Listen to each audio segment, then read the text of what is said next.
अभिवादन स्वीकार कीजिए ब्रजेश मिश्रा का और आप देखना शुरू कर चुके हैं द डिबेट। बहन भाइयों, जब नेताओं के पास कुछ नहीं होता तो हिंदू मुसलमान होता है। जब राजनीतिक दलों के पास मुद्दे कम हो जाते हैं तब उनके लिए हिंदू मुसलमान होता है। और ये ऐसा मुद्दा है जो बहुत आसान है और अपने समर्थक दलों के बीच ये एक तरह की अलग ही किस्म की राजनीति और लोकप्रियता दिलाता है। दरअसल उत्तर प्रदेश के एक पूर्व विधायक, बीजेपी के सीनियर लीडर राघवेंद्र सिंह ने एक स्टेटमेंट दिया है। वो स्टेटमेंट क्या है वो हम आपको वो भी बताएंगे और ये बताएंगे कि किस तरह से समाज में घृणा और नफरत एक दूसरे के लिए बढ़ रही है, जहां बेटियां और महिलाएं तक भी निशाने पर हैं। आज चर्चा इसी विषय की। बहन भाइयों, डुमरियागंज से भारतीय जनता पार्टी के पूर्व विधायक, हिंदू युवा वाहिनी के पूर्व प्रदेश अध्यक्ष, बीजेपी के सीनियर लीडर राघवेंद्र सिंह ने एक बेहद विवादित और हेटफुल स्पीच दी है। उन्होंने कहा कि जो भी हिंदू लड़का मुसलमान लड़की को भगा के लाएगा वो उसका ध्यान रखेंगे, उसके खाने पीने का ध्यान रखेंगे, उसके रहने का भी ध्यान रखेंगे और उसके लिए नौकरी का प्रबंध करेंगे जो भी मुसलमान लड़की भगा के लाएगा।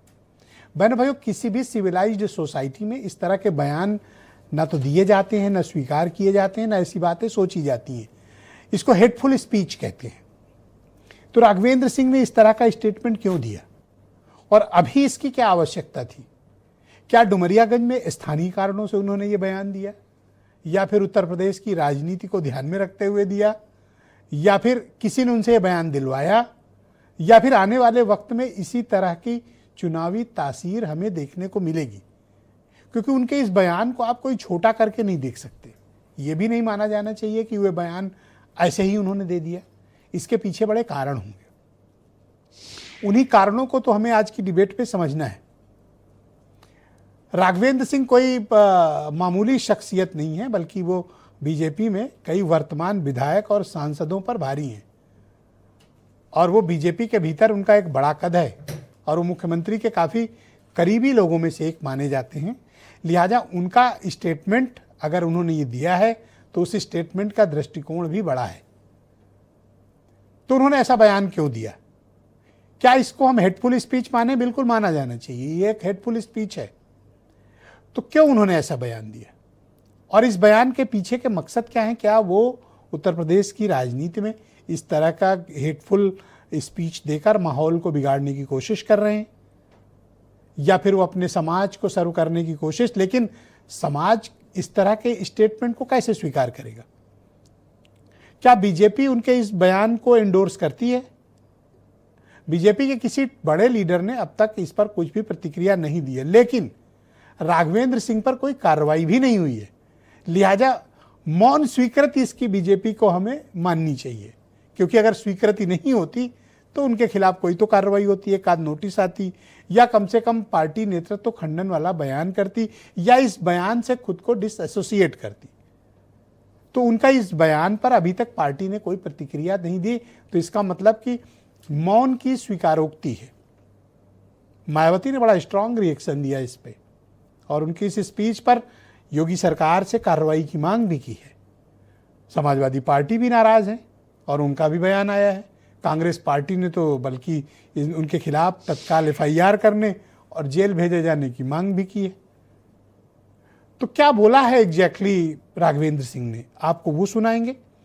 फिर उसके बाद अपोजिशन ने उस पर क्या प्रतिक्रिया दी है उस पर बात करेंगे और फिर आज की इस डिबेट में बताएंगे कि क्या वाकई में एक घृणास्पद माहौल उत्तर प्रदेश में बनाने की क्या कोशिश हो रही है। आज चर्चा इसी विषय की। आप कुछ बयान सुने। कम से कम 10 मुस्लिम लड़कियों को हिंदू बनाने का काम करना है, चाहे जैसे भी करना है, और सबकी साथ और सबकी नौकरी की गारंटी हमारी है। और दरवाजे में बैठाओगे तो बेटी बहन पत्नी लेके भागेगी ही भागेगी। वो जब अपनी बहन को बहन नहीं मानता, निकाह कर लेता है, तो तुम्हारी बहन को मानेगा क्या? योगी जी की सरकार है और डर किस चीज का है? तो उनकी ये मानसिकता है, ये सिद्ध करता है कि ये विद्वेष की राजनीति करते हैं और समाज में विद्वेष फैलाने की बात करते हैं। भारतीय जनता पार्टी का अपना कोई आधार नहीं है। उनके राजनीति के आधार हिंदू मुस्लिम में विवाद है, और मुसलमान को जितना वो गाली देंगे उतने वो अपनी ताकत बढ़ाना चाहते हैं। ये हिंदू युवाओं का हिंदू धर्म का अपमान है। क्या कोई हिंदू माँ बाप अपने बेटे को छिछोरा बनाना चाहता है कि दूसरे की लड़की को लेके भाग जाओ, दूसरे के धर्म की लड़की को लेके भागो? वो 2 ले जा रहे हैं, आप 10 ले जाओ। आप एक संवैधानिक पद पे बैठे रहे हो, विधायक रहे हो, और इस तरह की बात कर रहे हो, तो मैं समझता हूँ कि पूरी तरीके से ये समाज को तोड़ने का, आपसी सामंजस्य, आपसी भाईचारा खराब करने का काम कर रहे हैं। देखिए, भारतीय जनता पार्टी के लोग ये केवल और केवल लोगों को भड़का रहे हैं, पर भड़काने से नहीं समाज चलेगा।